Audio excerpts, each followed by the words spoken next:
आज इतिहास में कुछ ऐसी शख्सियत होती है जिनका जन्म होने के बाद इतिहास में उनका नाम दर्ज हो जाता है। ऐसी शख्सियत हमारे कांग्रेस पार्टी के नेता स्वर्गीय राजू रानी जी के जन्मदिन के इस शुभ अवसर पर, इस शुभ दिन पर मैं उनको अपनी श्रद्धा सुमन अर्पित करते हुए हमारे कांग्रेस के अध्यक्ष बड़े भाई आदरणीय मिथिलेश जैन जी, हमारे साथी पूर्व अध्यक्ष करण सिंह चौहान जी, महिला शक्ति हेमा शर्मा जी, सुमन रजक जी और हमारे जालिम भाई, मैं अपनी बात को उपस्थित सभी कांग्रेस के कार्यकर्ता, वरिष्ठ जन, यूथ कांग्रेस, सेवा दल, NSY, सभी उपस्थित जन, राजू जी के बारे में अमित गर्ग जी ने विस्तार में बताया कि नवोदय विद्यालय में पढ़ाई उन्होंने की और नवोदय विद्यालय में देश की महान वो हस्तियां पढ़ के निकली जो आज देश में अपना नाम कर रही हैं। रौनक भाई ने भी बताया, जालिम भाई ने भी बताया, सभी लोगों ने बताया, संचार क्रांति के जनक थे, ग्रामीण पंचायती राज के जनक थे और लगभग मैं समझता हूँ सब जानते हैं। मैं इस दौर में जब श्रीलंका में लिपटे सेना के खिलाफ राजीव जी ने अपनी भारतीय सेना को भेजा, श्रीलंका के मामले में उन्होंने दखल किया और जिसके कारण आतंकवादी महिला के शिकार हुए। आज हमारा देश में बहुत बड़ी बड़ी बातें बताते हैं, धारा 370 हमने हटा दी, एक राज्य एक राष्ट्र एक झंडा की बातें करते हैं और ये मोदी अमित शाह है, इसके सिवा वो तीसरी बात नहीं करते। आज ही टीवी में मैं देख रहा था, सोमनाथ मंदिर की बात करते हैं, आज मोदी जी ने उसके बारे में बात की, राम मंदिर की बात करते हैं तो राम मंदिर का ताला खुलवाने वाले राजीव गांधी जी।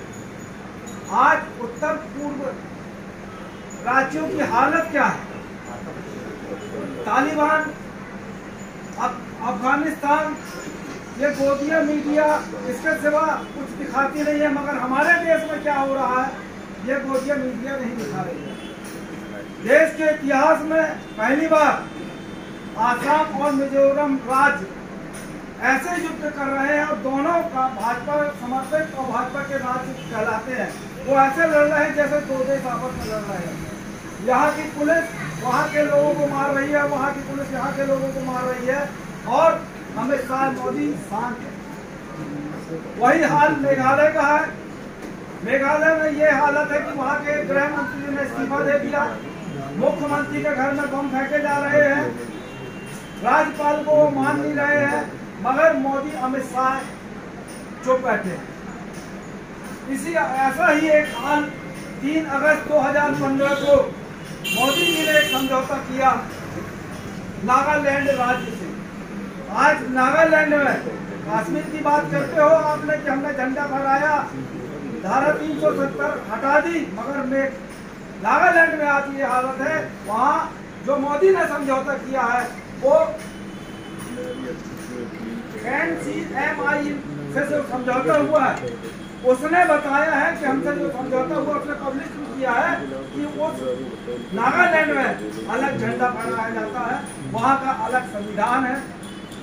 और ये हमारे मोदी जी की देन है कि हमारे भारत में ये हाल पैदा कर दिया कि हमारा एक राज्य जो अलग हो गया हमारे देश से।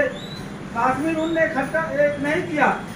कश्मीर में जब पाक की सेना घुस रही थी तब राजा हरि सिंह जी ने प्रधानमंत्री से बोला और 1991 में भारत में में शामिल किया गया, तब धारा 370 की लगाई गई थी और वो उस समय एक प्रधानमंत्री हुआ करता था, जिसको धीरे धीरे कांग्रेस ने खत्म कर दिया।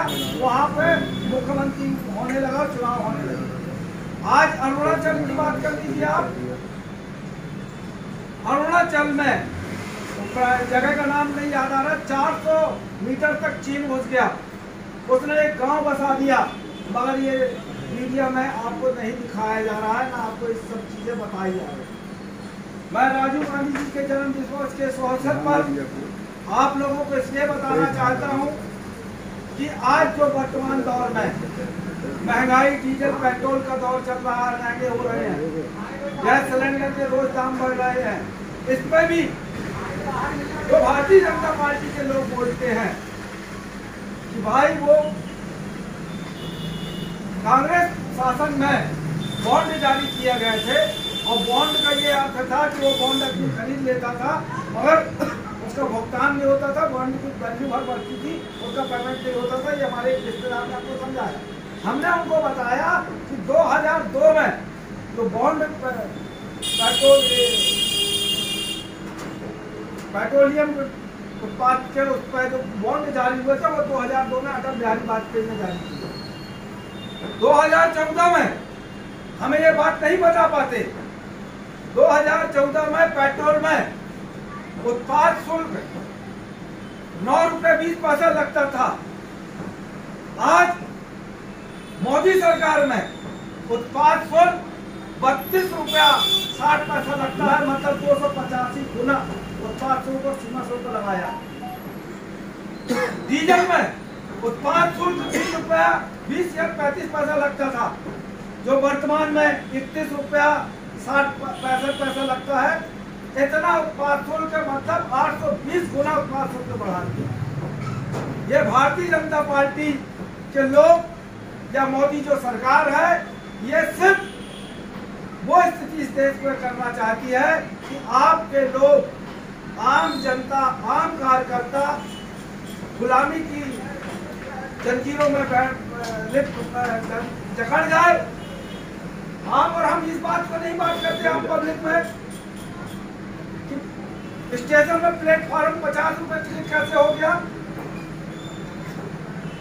जो टिकट ट्रेनों की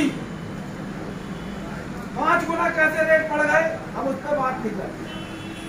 हमें आपको इस अवसर पर, उनके जन्म दिवस के अवसर पर आप लोगों के सामने मैंने ये जानकारियां रखी। अभी 25 रुपए गैस के सिलेंडर के दाम पर बढ़ गए। हम ये नहीं बताते, ना मीडिया इलेक्ट्रॉनिक बताता, ना गोदिया मीडिया बताता है। मोदी का एक इंटरव्यू आया था, उसमें उन्होंने बोला कि वो अपने घर के बगल में नाली निकलती है शहर में, उसमें एक डब्बे को डोले को पलट के रख दो, उसमें से जो गैस निकलेगी उससे चाय हम बनाएंगे। चूंकि चाय की बात है और चाय के बारे में मेरे से कोई बोलेगा नहीं, ये मोदी का ध्यान है, और उसमें से आप चाय बनाओ, खाना बनाओ। ये चीजें न मीडिया इलेक्ट्रॉनिक ने दिखाया, मगर राहुल गांधी ने अगर बोल दिया कि यूपी में आम की बात करी तो पूरा मीडिया आम के दाम को बहस करने लगेगा, आम के स्वाद में बहस करने लगेगा। हमारे साथ समस्या ये है कि हमारे जो कार्यकर्ता हैं, जो हमारे कांग्रेस के लोग हैं, वो अपने सोशल मीडिया में, अब मेरा तो ट्विटर भी उसने सस्पेंड कर दिया। मैंने एक ही सवाल पूछा था कि प्रधानमंत्री मोदी बताएंगे कि तालिबान आतंकवादी है या नहीं। आतंकवादी संगठन, मैंने तो 2 लाइन इतनी बार लिखी थी, हमारे सोशल मीडिया पे सस्पेंड कर दिया। अगर आप उनमें लिखते हैं उनके खिलाफ, अभी जैसे करण सिंह जी ने बताया कि हमारे जिलाध्यक्ष, भारतीय जनता पार्टी के जिलाध्यक्ष बता, हमारे जिलाध्यक्ष ने तो कटु जवाब दिया, आज पत्रिका में मैंने पढ़ा भी। वो जिलाध्यक्ष बोल रहे हैं कि तालिबान चले आओ, अफगानिस्तान नहीं बोला, तालिबान चले आओ, क्योंकि उसको ये भी नहीं मालूम है वो अफगानिस्तान है कि तालिबान है। ये देश प्रदेश की बात कर रहे हैं, तो उनने बयान दे दिया और कई पेपरों में ऐसा आया और कई वीडियो में आया कि वो तो हमने मजाक किया था। जब जिला अध्यक्ष इस मुद्दे पे, इतने गंभीर विषय पे जिसमें आम जनता त्राहिमाम है, उस पर वो मजाक कर सकते हैं, तो भारतीय जनता पार्टी की सोच क्या होगी। बहुत कुछ और कहना चाहता था। मैं ये कहना चाहता हूँ कि जो आंकड़े हैं जो हम लोग नहीं बताते, वो झूठे आंकड़े बताते हैं। वो बताते हैं नेहरू जी ने क्या किया। अब एक पागल मंत्री है उनका सारंग, उसको तो हम पागल कहने लिखे हमने, बुद्धि उठी है नहीं, भ्रष्ट हो गया उनका दिमाग। एक भैया जी 2 मिनट का समय, एक कहानी बहुत अच्छी है, 2 मिनट। आरएसएस संघ का जो मोहन भागवत है नहीं है, उसने एक कहानी सुनाई। कब? अटल आडवाणी जी, जब आडवाणी जी बड़ा दुखी थे और मोदी का सत्ता आ गई और बात चली और आडवाणी जी पार्टी छोड़ना चाहते थे, तो उन्होंने एक कहानी के माध्यम से उसको समझाया आडवाणी जी को कि तुम जहाँ हो वहीं रहो, पार्टी मत छोड़ो। उन्होंने बताया, उस कहानी का सारांश बता रहा हूँ पूरा नहीं, कि पहले गांव में महिलाएं बैठी, हमारी नारी शक्ति महिलाएं पहले गांव में पापड़ बड़ी आंगन में सुखाती थी खाना खाने के बाद, और सुखाती थी आंगन में, खुले मैदान में। और वहीं पर पहले के गांव में जो अपना हवन कुंड होता है, कुंडी होती है हवन, जिसमें अपन हवन करते हैं, वो भी गांव में पूजा पाठ के बाद हवन भाई घर में कर देते थे और हवन कुंड को रख देते थे किनारे। महिला पापड़ सुखा रही थी, इतने में एक कुत्ता आया। ये मैं नहीं कह रहा हूँ, ये मोहन भागवत की कहानी है जो उसने आडवाणी को बताई। तो एक कुत्ता आता है, तो महिला खाना खाने के बाद जब वो बड़ी पापड़ सुखा रही थी तो पान खाई थी। अब उसने सोचा अगर मैं कुत्ते को डांट के भगाती हूँ, तो कुत्ते को डांट के भगाती हूँ तो हमारे मुंह से पान निकलेगा, बड़ी पापड़ खराब हो जाएंगे। तो उसने बोला क्या करे, तो बगल में हवन कुंडी रखी थी जिसमें हवन किया, वो सामग्री रखी थी। उसने सोचा इस हवन कुंड में हम थूक देंगे, वो तो सूख जाएगा और किसी को मतलब बाद में धुल जाएगा। तो उसने उस हवन कुंड में थूक दिया और कुत्ते को भगा दिया। दूसरे दिन जब उसका पति आया तो उसने कुछ नहीं बोला। दूसरे दिन जब हवन कुंड वो साफ कर रही थी, पति साफ कर रहा था पूजा पाठ के लिए, उसमें सोना मिला। जब सोना मिला तो महिला से उसके पति ने पूछा ये सोना कहाँ से कैसा है, तो उसने बताया कि कुत्ते वाली घटना और हवन कुंड में कूदने वाली बात बता दी। उसने अपनी पत्नी से बोला कि ये बात तुमने मुझको, ये अपराध दोबारा करना नहीं, अधर्म का काम, और तुमने जो मुझको बताया दोबारा किसी को बताना नहीं। महिलाएं बैठी है, महिलाओं के पेट में कोई बात लगती तो है नहीं। वो गई पानी भरने कुआं में उसने अपनी सहेलियों को बता दिया पूरी कि ऐसा ऐसा कुत्ता आया, ऐसा थूका, ऐसा बनी पापड़, सब कहानी बता दी। दूसरे दिन से उसके पूरे गांव में हर व्यक्ति वही काम करने लगा, हवन कुंड में थूकने लगा और हर गांव में हर घर, गांव के हर घरों में सोना उनको मिलने लगा। तो धीमे धीमे उसने, चूंकि उसको अधर्म समझ में आया उसके पति ने, तो उसने बोला कि आप इसको इसमें नहीं थूकना, तो उसने बंद कर दिया। तो वो धीमे धीमे वो गरीब होता गया और गांव वाले धीमे धीमे अमीर होते गए और उसके परिवार को ताने मारते। तो उसने और पत्नी ने ये सोचा कि क्यों ना हम गांव छोड़ के चलते। तो वो सुबह 4 बजे गांव छोड़ के निकल लिए और ऊपर से वो पहाड़ से उन्हें पलट के देखा तो उनका जो गांव था वो गांव जल रहा था, एक दूसरे को लोग मार काट रहे थे